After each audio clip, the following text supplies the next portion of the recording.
Ladies and gentlemen, it's a very big pleasure for me to be here today, and I'm very delighted to speak about connecting and innovation.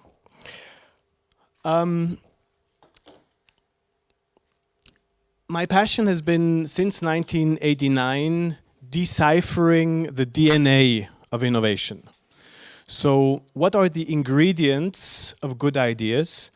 What does it take in an organization to come up with good ideas? I had the privilege to work on about 2,000 projects in 5 different continents. Very small projects, from finding a name for a dog to very big projects like thinking about re-engineering chemical synthesizing processes for the leading chemical company of this world. I've worked with approximately 10,000 people who were involved in different projects, but what drove me over these many years was always curiosity. What does it take to come up with good ideas? And my entrepreneurial career has many beautiful highlights, wonderful moments, has had substantial crises as well. And I had the feeling every time also there were difficult moments, it was a great opportunity to learn. What I'm presenting you today, and 18 minutes are left, is quasi the extract the best of. Now, whenever you work with innovation, the core part is to connect 6 key ingredients. Now, what are those building blocks of innovation work? Building block number 1 is the briefing. Building block number 2, the community. Building block number 3, motivation. Building block number 4, content creation processes. Building block number 5, working with roadmaps. And building block number 6, working on innovation culture. Especially innovation culture has gotten to be of big importance during the last years in my observations. Now, all these 6 building blocks, of course, are independent of each other, but all of them are very much connected. And I found out that if one of these building blocks is absent, basically any type of innovation is impossible. On the other hand, in no innovation project, you will have 100% in all 6 fields. It simply doesn't exist. But your challenge and my challenge is to grow in these 6 fields. Now, let's start with the building block number 1. I know this seems extremely simple and stupid when I mention this, but know the briefing before you get started is of key importance.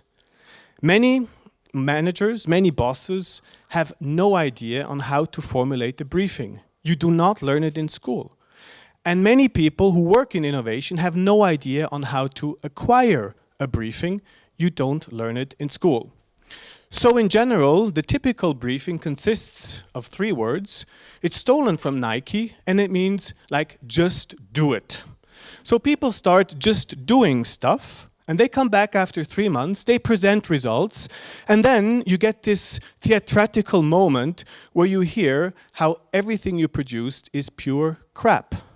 So basically only then people start to reflect on the briefing.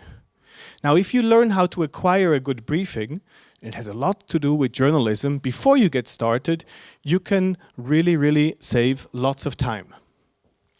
Secondly, it's about community.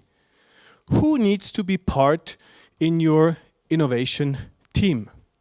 And I can tell you, I see so many depressing communities because it's always the same people in the same room, assisted by the same depressive plants who work on creating ideas. And then they're very surprised that nothing new happens. So if you work with serious innovation issues, please connect people. So how can you connect people? First of all, by drawing a line between people who organize an innovation process and people who participate in innovation process. If you're responsible for content, for ideas, for finding people, for organizing sandwiches, for organizing the keys for the conference room, and watering the depressive plant in the corner, then most likely you will have too much on your plate and you will be not able to focus on ideas. However, if you focus on organizing and you have people participating, what an opportunity to get started. Now, ideally, you have internal participants. Ideally, you have target group representatives. Ideally, you bring in external experts. And ideally, you bring in lateral thinkers. Let me give you an example. We were working on collapsible rooftops for BMW. So the internal participants were 12 great Bavarian engineers. But I can tell you, working with 12 Bavarian engineers, you will not necessarily come up with fresh ideas. So we brought in target group representatives, people who own a car with a foldable rooftop, a convertible. We brought in external experts, and one of the experts we integrated, for Bavarian standards, it was close to blasphemia because she was a woman. Oh, a woman engineer. And in addition, she was Japanese. A Japanese woman, wow, how can that work for BMW? But Yoshimi is a wonderful origami artist, and she had spent her entire life folding and collapsing. So she was able to bring great value to the process. Lateral thinkers. What I love to do is bring in high school students into innovation processes, because they are so fresh, they have so many ideas, and they have absolutely no feeling for what is possible, what has been done, and for enterprise politics. So the community is of key importance. Motivation. Normally, one does not reflect on motivation before one starts innovation work. And that's a very delicate point, because there's so many interesting motivation factors and we often forget about them. We only focus on the content. So what motivates us? What motivated you to get up early this morning to come here? They're mostly natural factors.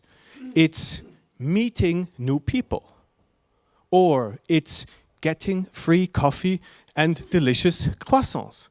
It's learning something. And of course, if you're motivating people for an innovation work, obviously it's also the topic. You can also motivate people very simply by sharing credits. Would you join my brainstorming? Yes, and you will appear in the credits of all the people who participated in this innovation process. It doesn't cost anything, but it's a big motivation factor. So the next time you organize a brainstorming, think about what will motivate people to participate.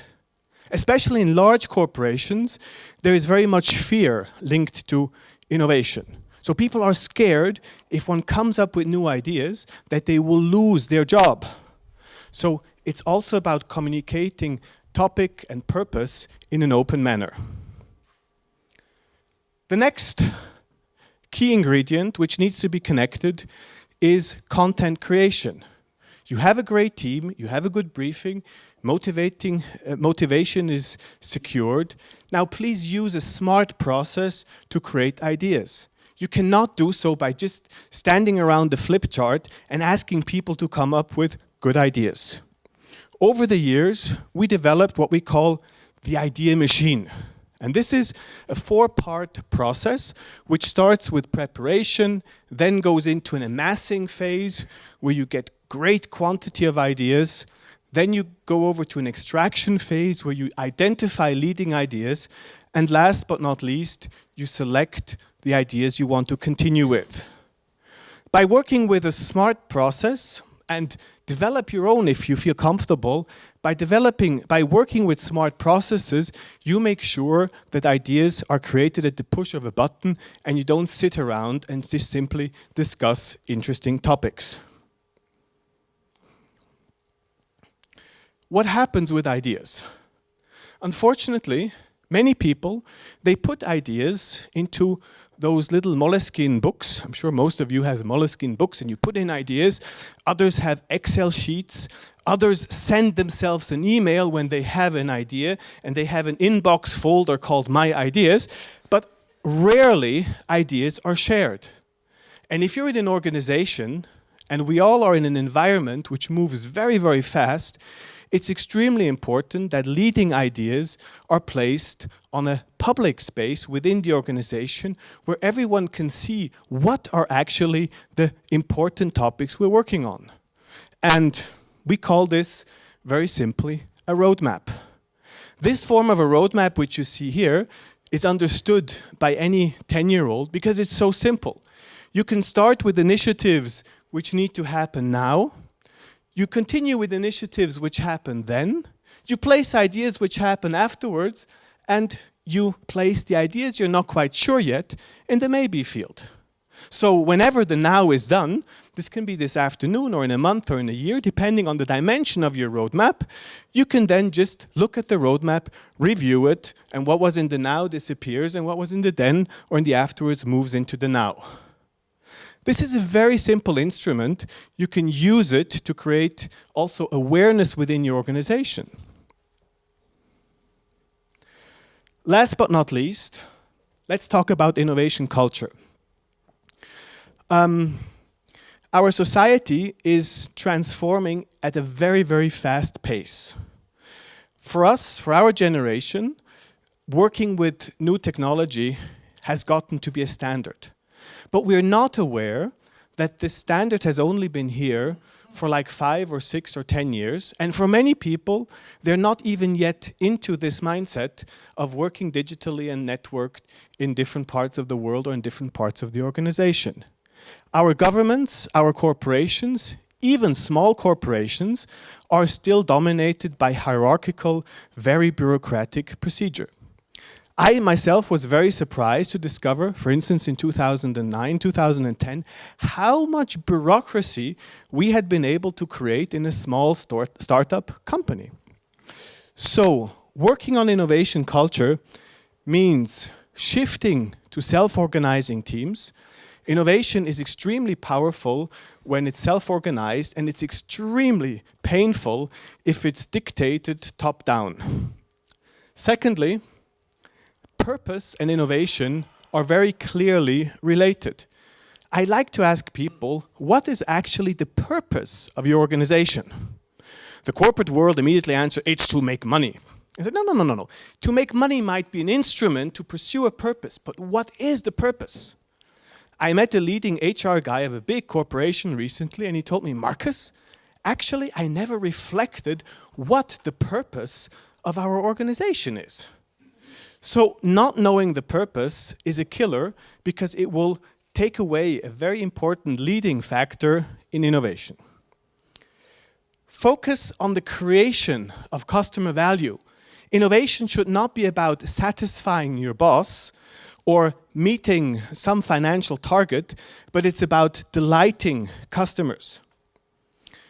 And any type of innovation work is also about having a good time doing so. If an innovation team does not have a good time and does not have a satisfactory job and role, and I'm not speaking about sunshine every day, but I'm speaking about the general deep satisfaction with innovation work, it will not work and people will burn out very fast. P.S.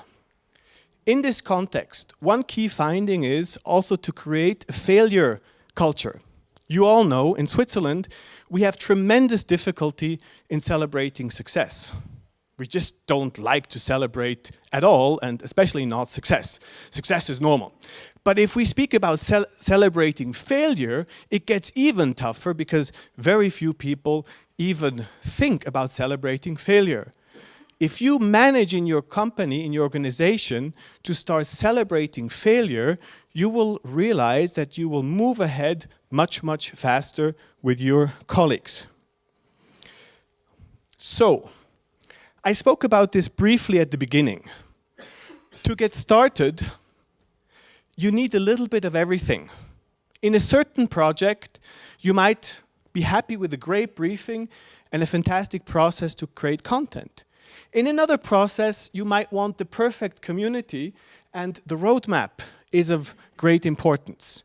Don't expect everything to be at 100% when you get started, because otherwise you will be continuing to wonder if you're doing a good job for the next 25 years. On the other hand, if one of these 6 elements is missing, it's most likely that nothing will work. Because if you have a great community, fantastic briefing, fantastic processes, but people are not motivated, it won't work. If you have a great community, really motivated people, but you don't know the briefing, it won't work. If you have fantastic ideas, you don't place them on roadmaps, it won't work. So what I encourage you is to learn the 6 building blocks and to embrace them. What am I able to do if I can work with these 6 building blocks? And I really hope you feel they're connected. First of all, you can find out why you're innovating. Secondly, you can connect people. And connecting people is of vital importance. Thirdly, you're able to motivate people. You're able to create awareness and a sense of urgency. Fourthly, you're able to create amazing ideas at the push of a button. Having these building blocks at hand, you're able to design great roadmaps. And last but not least, you're able to improve innovation culture, make sure that there's more walk and maybe a little bit less talk. So, to conclude, I would very much like to invite you to connect. How can we connect? Very simple. Would you like to delight customers with fresh ideas brought to life? We have a question session at the end. 1 more minute. So, I would like you to connect and learn to be an innovation champ. I'm very happy with all of you to share experience and insights and support you to set up your own place where you create fresh ideas. Thank you very much for your attention, and now would be the right moment to ask all your questions.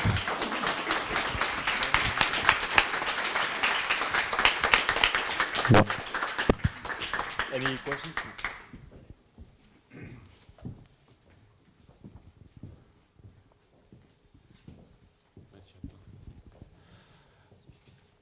So maybe it's just because of the distance I don't see exactly the chart that you showed, but just want to ask you, in this process of innovation that you just presented today,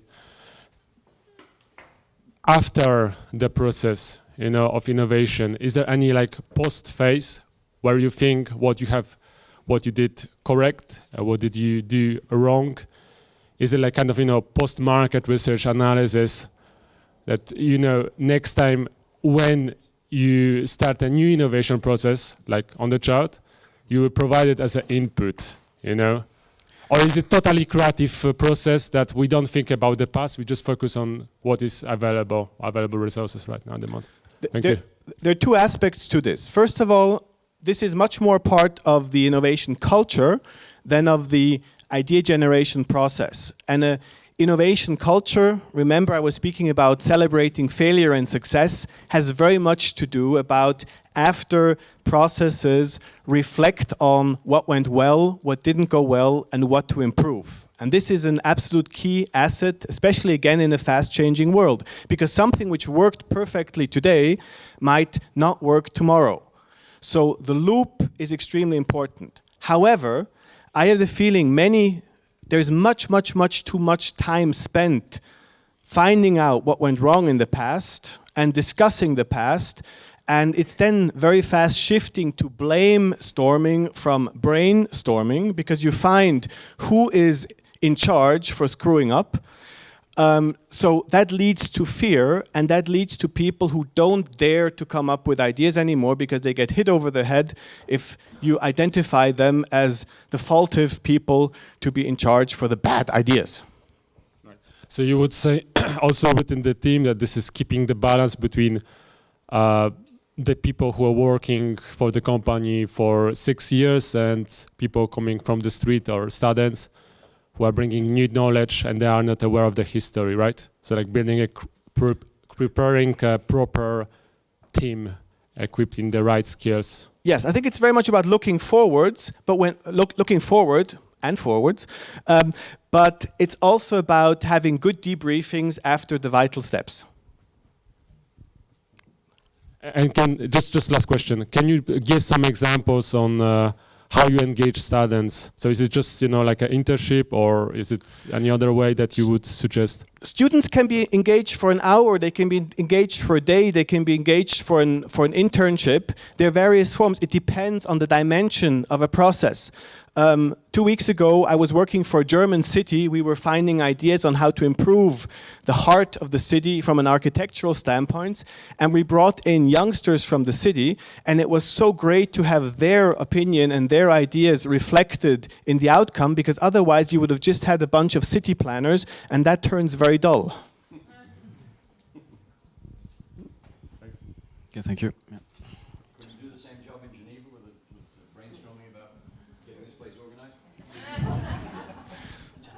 I wouldn't know why not. Love to take the challenge. My question is about the innovation culture. When you say that one of the important element is to have self-organizing team, which I think is problematic when you are in a structure organization, functional matrix organization. Yeah, can you tell us a way to foster this way of creating a self-organizing team? I think one key ingredient for self-organizing teams, and it doesn't work without that, is to know the purpose. And once within an organization you have a clear idea on what the purpose is, you can basically eliminate many leadership decisions, because people are brought in for their brains. And if the purpose is clear, then you know, should I go to the left or should I go to the right, if you consult the purpose. Once in a while you will go in the wrong direction, but then again you look forward to celebrating failure. Now, you do not have to change an entire organization at the same time. You can start in a small department and see what self-organization leads to. Self-organization does not mean anarchy, not at all. It doesn't mean chaos. But it means instead of working with functions, you start working with roles. And by working with roles, it means that different team members can take different roles for different projects. And suddenly working gets to be much more exciting, because in one moment you're in a leadership role, and in another moment you're in a producing role, and that makes working very interesting, but it would expand the scope now of this Q&A session to go into the details.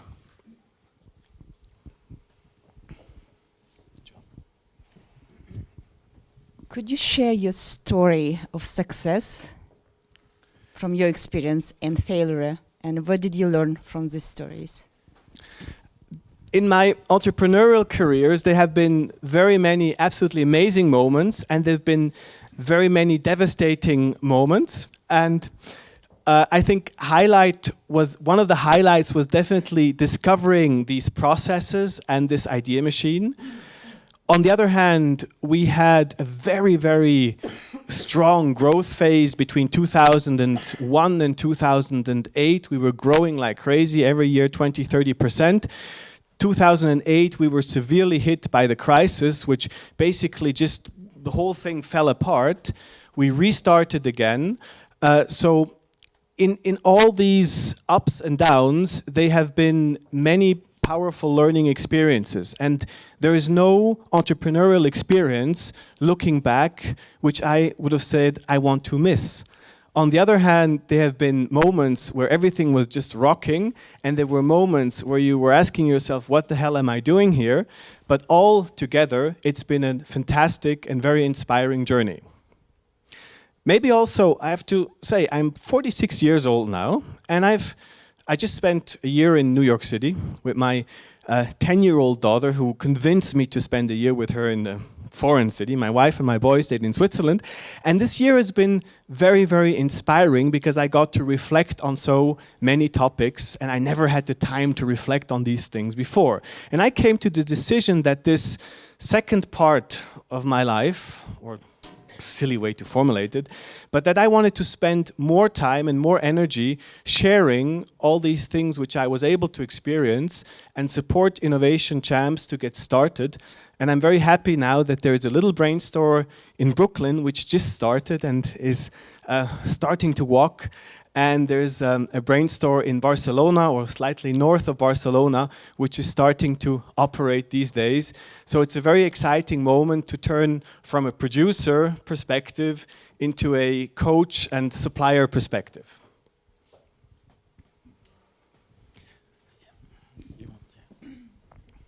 I just have one question.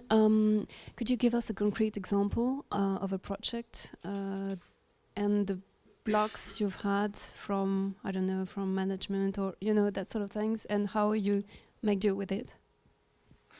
Okay, one example which you might know of or you might have seen was a project we did for the Swiss Railways. The Swiss Railways approached Brainstorm and they wanted to know, what does a popular product for the young generation look like? Kind of a new type of ticket. And the managers of the Swiss Railway, they of course had in mind that we should start organizing discos for youngsters and parties. And I felt, no, this probably is not what the young generation is looking for. So we recruited a team of youngsters, we recruited a team of employees of the Federal Railways who were not in management. And of course we had the managers assisting us from the customer's perspective. And in the process of creating these ideas, for instance, we involved conductors, so the people who check the tickets in the train, and we found out that they had much more practical ideas for new products than the managers had. So we came up with an idea for a product which would grant everyone under 26 free access to the entire train network from 7 o'clock in the evening on. Because mobility was the most important desire from the young generation towards a Federal Railway Company.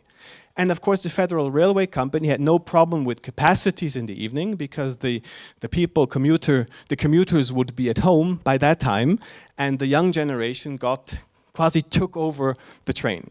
And that led to a product called Track 7, Voie 7, Gleis 7, which is extremely popular in Switzerland because it costs about 120 francs and it grants you access to all the trains from 7 o'clock on until the last train leaves in the evening. It's a very nice example also from the naming, branding standpoint, because when we presented the name Track 7, the Federal Railway employees were devastated because what a boring name. We need something fun, inspiring, like train truc or happy trade, you know, the way McDonald's does it. And we said, no, just leave it. You're an old, rusty railway company. You provide something fantastic, that's mobility. Now, please have your products associated with your core competence and not try to fool around. The youngsters are too smart to see through those kind of gimmicks.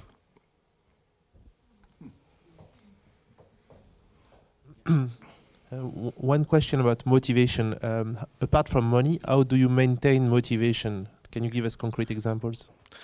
Let's relativize the first part of your question, apart from money, because in many cases there is no money required to motivate people. So motivation can be completely independent of money. A Swiss filmmaker or video artist, Pipilotti Rist, approached us and she wanted ideas for her new movie. And it was a cinema movie. And she said, Markus, I hope you can supply us with ideas, and you know what? I will put you in the credits of the movie. I said, wow, to be in the credits of a cinema movie, that sounds exciting. We produced great ideas. She was very happy. We were invited to the premiere. We were sitting in this little cinema. We watched the movie. We completely ignored the content, and we were just waiting for those credits to appear. And finally, Brainstorm appeared in the credit. It felt so good. So money might be a factor, but it's not necessary. Now, how do you maintain motivation? Again, if the purpose is clear, then the purpose drives motivation. And then you need excellent communication, because the moment you walk out of this room, the moment you walk out of a brainstorming, that moment your ideas start to diffuse in every direction. So if you have a creating community, you need to keep them motivated by updating them, by keeping them in the loop.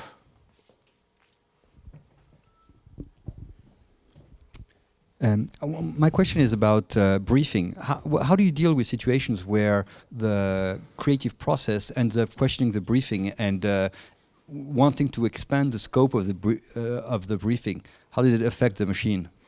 It's something you must avoid by all means, and this is why you actually should invest enough time in getting the briefing right. And I refuse to ignite the idea machine if the briefing is not clear and if the customer does not approve to the briefing.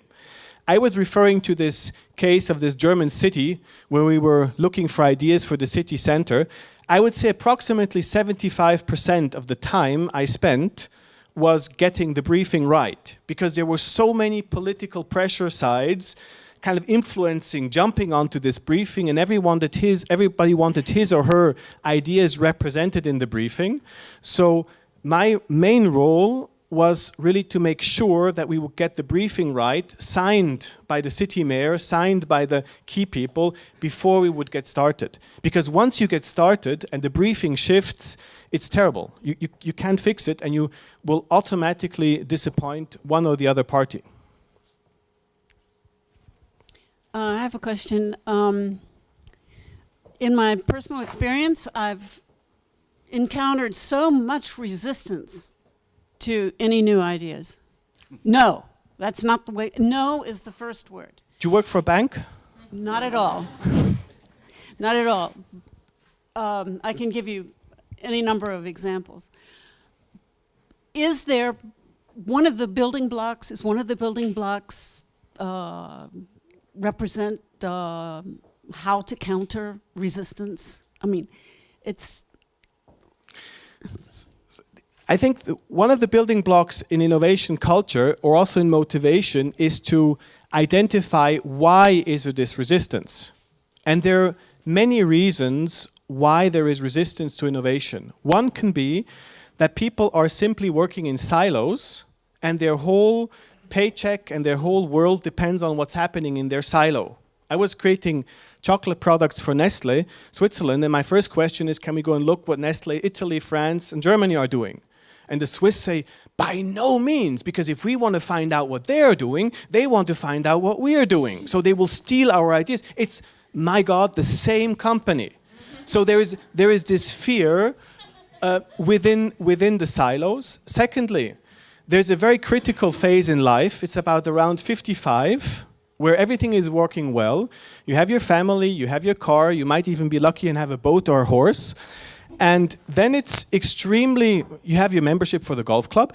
Then it's extremely delicate because there's much at stake. If you screw up with an innovation process, then you might lose all of this. So there is again a big fear. And so what do we do if we're scared? The easiest thing is we don't do anything. And in our culture, there is no accountability for not doing anything. And this is lethal, because those are the worst people, are those who don't do anything. Better screw up fast, get a feedback, improve, change, than not doing anything. And unfortunately, especially big corporations, they are so heavily overstaffed due to their amazing bureaucracy that it's very simple to spend an entire career really not doing anything.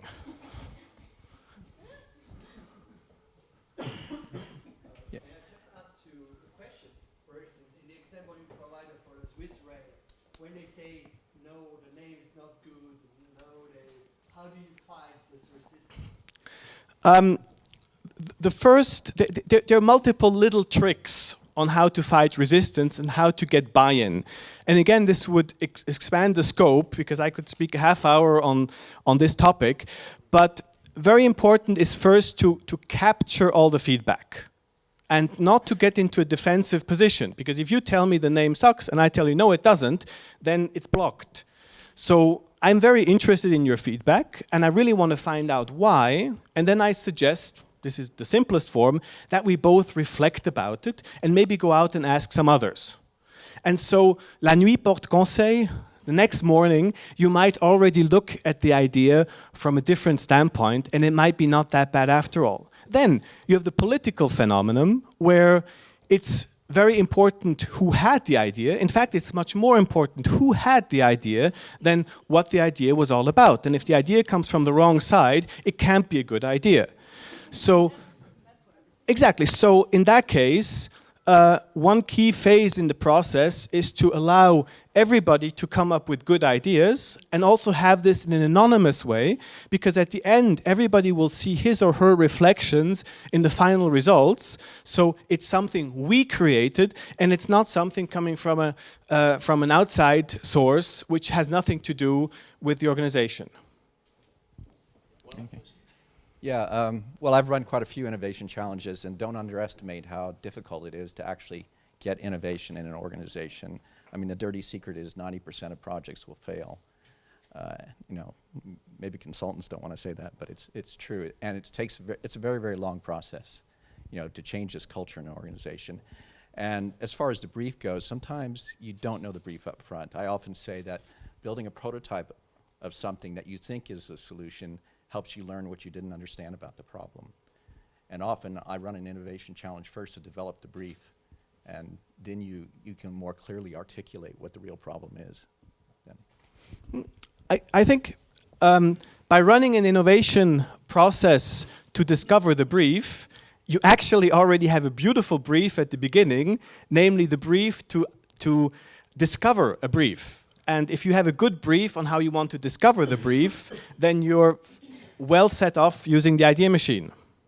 So the brief does not mean that every answer is provided. A briefing can have many open questions, and once in a while, I completely agree with you, you might need to run an innovation process just to come up with the right brief. One more last question. It's actually not a question. I just wanted to say I used the WASET a lot when I was young. Okay. And I've seen the whole of Switzerland thanks to it, so I wanted to thank you because that's one of the Thank you.